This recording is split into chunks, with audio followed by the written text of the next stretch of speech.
ओम नमः शिवाय। दोस्तों, आज की वीडियो में मैं आपको बताने जा रही हूँ कि शिवरात्रि के दिन हम पूजा किस तरह से करें। शिवरात्रि के दिन जितने भी हमारे 4 पहर होते हैं उनमें पूजा कैसे करें, सबसे सरल और आसान विधि मैं आपको बताने जा रही हूँ। वैसे तो शिव जी की पूजा पूरे दिन की जा सकती है, लेकिन फिर भी ऐसे कुछ शुभ मुहूर्त होते हैं जो विशेष होते हैं। इनमें की जाने वाली शिव जी की पूजा, शिव जी के मंत्रों का जाप, शिव जी का रुद्राभिषेक भक्तों को अनन्य पुण्य की प्राप्ति कराता है और उनके सभी मनोकामनाओं की पूर्ति करता है। पौराणिक मान्यता है कि इस महापर्व पर भगवान शिव और माता पार्वती का विवाह हुआ था और भोलेनाथ ने वैराग्य जीवन त्याग कर गृहस्थ जीवन अपनाया था। इसके अलावा एक अन्य धार्मिक मान्यताओं के अनुसार इस दिन भगवान शिव दिव्य ज्योतिर्लिंग के रूप में प्रकट हुए थे। भगवान शिव की पूजा उपासना 4 पहर में करने की मान्यता है और मान्यता है कि 4 पहर की पूजा करने से व्यक्ति जीवन के सभी पापों से मुक्त हो जाता है, धर्म, अर्थ, काम और मोक्ष की प्राप्त करता है। 4 पहर की पूजा संध्या काल यानी कि प्रदोष बेला से शुरू होकर अगले दिन ब्रह्म मुहूर्त तक की जाती है। पहले पहर में शिव भगवान के ईशान स्वरूप की और दूसरे पहर में दही से भगवान शिव के अघोर स्वरूप की और तीसरे पहर में घी से भगवान शिव के वामदेव रूप की और चौथे पहर में भगवान शिव की शहद से सदोजात स्वरूप की अभिषेक के साथ पूजन की जाती है। महाशिवरात्रि की रात महासिद्धिदायिनी है, इसलिए इस महारात्रि में की गई पूजा अर्चना विशेष पुण्य प्रदान करती है। अगर कोई शिव भक्त 4 बार पूजन और अभिषेक ना कर पाए तो पहले पहर में एक ही बार पूजा कर ले तो उसके सभी कष्टों की मुक्ति हो जाती है। सबसे पहले बात करते हैं प्रदोष काल की। प्रदोष काल सूर्यास्त से 45 मिनट पहले का और सूर्यास्त के 45 मिनट बाद का समय होता है। अगर इस समय हम शिव जी की पूजा करते हैं तो इसका हमें अनन्य फल मिलता है। चाहे शिव जी का कोई भी दिन हो, चाहे सोमवार हो, महाशिवरात्रि हो या फिर मासिक शिवरात्रि हो या फिर प्रदोष का दिन हो, अगर हम प्रदोष समय में शिव भगवान की पूजा करते हैं तो शिव की असीम कृपा हमारे ऊपर प्राप्त होती है और हमारी सभी मनोकामनाएं पूरी होती हैं। इसलिए प्रदोष समय को अपने हाथ से बिल्कुल भी न जाने दें।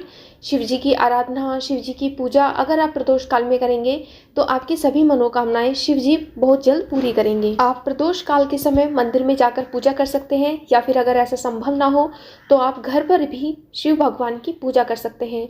अगर आप कहीं बाहर हैं, ऐसा भी संभव नहीं है कि आप घर पर पूजा कर सकते हैं, तो आप अगर कहीं बाहर हैं तो आप मानसिक जाप करके भी शिव भगवान की पूजा करते हैं। मानसिक जाप से भी ऐसा माना जाता है कि शिव भगवान आपकी मनोकामनाओं की पूर्ति जल्दी करते हैं और आपकी प्रार्थनाओं को सुनते हैं। ऐसी मान्यता है कि महाशिवरात्रि के दिन पूरी रात जागरण किया जाता है और शिव के नाम का जाप किया जाता है। अगर आप ऐसा करते हैं तो इससे भी आपको अपार शिव कृपा प्राप्त होती है। इसके अलावा शिवरात्रि के दिन 4 पहर की पूजा का भी विशेष प्रावधान है। अगर कोई भी भक्त 4 पहर की पूजा कर लेता है तो उसे जीवन भर शिव की कृपा प्राप्त होती है। अब जान लेते हैं महाशिवरात्रि की पूजा के लिए पूजा सामग्री। वैसे तो आप अपनी सामर्थ्य के अनुसार जो भी आपकी पूजा सामग्री है वो ले सकते हैं, लेकिन कुछ विशेष सामग्रियां होती हैं जिन्हें भगवान शंकर को जरूर अर्पित करना चाहिए। जैसे कि भगवान शंकर को प्रिय है गंगा जल, सफ़ेद चंदन, धतूरा, भांग, बेलपत्थर, शमी के पत्ते या फिर श्वेत कमल, श्वेत पुष्प या फिर आपको जो भी अवेलेबल हो आप वो अर्पित कर सकते हैं। इसके अलावा दूध या फिर दूध से बनी हुई चीज़ें भी शिव भगवान को अति प्रिय हैं। आप इन्हें भी भोग लगाकर शिव को अर्पित कर सकते हैं। व्रत रखने वाले भक्तजनों को सुबह घर की साफ सफाई से निवृत्त होकर और स्नान करके स्वच्छ हो जाना चाहिए। इसके बाद आप श्वेत वस्त्र या फिर हल्के गुलाबी रंग के कपड़े पहन के भी पूजा कर सकते हैं।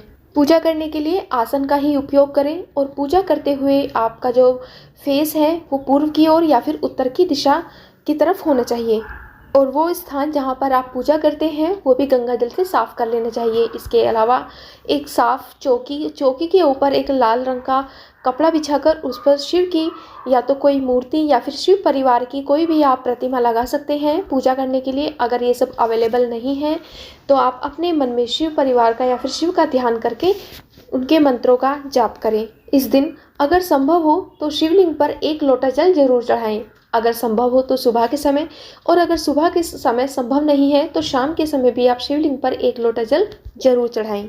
इस दिन शिवलिंग का अभिषेक सादे जल से, गंगा जल के अलावा अगर दूध, दही या फिर फलों के रस से भी आप कर सकते हैं। अभिषेक कराने के बाद फिर से उन्हें स्वच्छ जल से स्नान कराएं और फिर इसके बाद स्वच्छ जल से स्नान कराने के बाद उन्हें चंदन का तिलक लगाएं और माता पार्वती को सिंदूर या फिर रोली का तिलक लगाएं। शिव जी की पूजा में कभी भी टूटे हुए अक्षत का प्रयोग नहीं करना चाहिए। इस बात का आप ध्यान रखें कि जो भी अक्षत आप प्रयोग में ले रहे हैं वो अखंडित होने चाहिए। जो भी आप दीपक जलाए हैं तो दीपक के नीचे भी अक्षत आपको जरूर रखने हैं। धूप दीप जलाने के बाद अपने हाथ में जल और शमी पत्र लेकर आपको अपने मन में भगवान के सामने संकल्प लेना है कि हे भोलेनाथ, मैं आज शिवरात्रि के दिन पूरी निष्ठा के साथ और पूरी भक्ति के साथ आपका व्रत रखने जा रही हूँ और मुझे आशीर्वाद दीजिए कि मैं पूरी निष्ठा और पूरी भक्ति के साथ आपका ये व्रत पूर्ण कर सकूं और मेरे द्वारा की गई पूजा को आप जरूर स्वीकार कीजिए। इस प्रकार संकल्प लेकर आप संकल्प जल को शिव भगवान के चरणों में अर्पित कर दीजिए। इसके बाद आपको शिव मंत्रों का जाप करना चाहिए। याद रखिए, जब भी आप शिव जी की पूजा करते हैं तो मौन रहकर कभी भी पूजा नहीं करनी चाहिए। मन में शिव मंत्रों का जाप करना चाहिए। या तो महामृत्युंजय मंत्र का जाप करें या फिर ओम नमः शिवाय मंत्र का जाप अपने मन में अवश्य करते रहें।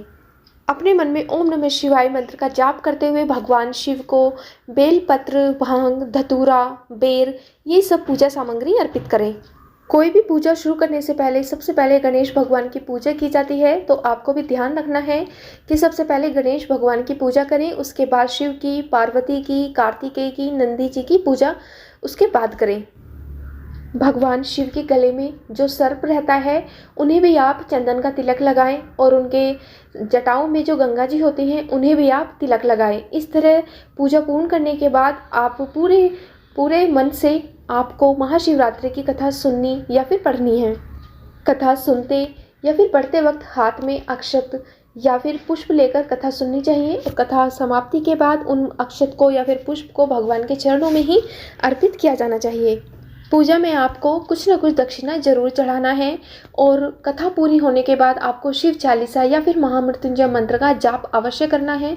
महामृत्युंजय मंत्र का जाप करने से परिवार के सभी सदस्यों का स्वास्थ्य अच्छा रहता है और कोई भी जो अचानक आने वाली विपत्ति होती है वो भी टल जाती है। इसके अलावा शिव जी के और भी मंत्र होते हैं, जैसे कि रुद्राष्टकम मंत्र, या फिर आप अपनी सामर्थ्य के अनुसार अपनी श्रद्धा भाव से उन मंत्रों का जाप कर सकते हैं। और आखिर में आरती करने के बाद आपको क्षमा याचना करनी है कि हे भोलेनाथ, अगर मुझसे कोई भूल चूक या फिर कोई त्रुटि हो गई हो तो उसे माफ़ कर देना और फिर उसके बाद अपने उपवास का प्रारंभ करना चाहिए।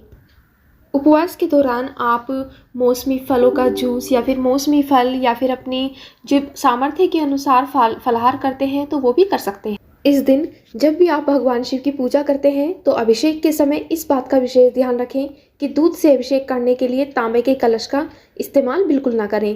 तांबे के पात्र में दूध डालने से दूध संक्रमित हो जाता है और वो चढ़ाने योग्य नहीं रहता है।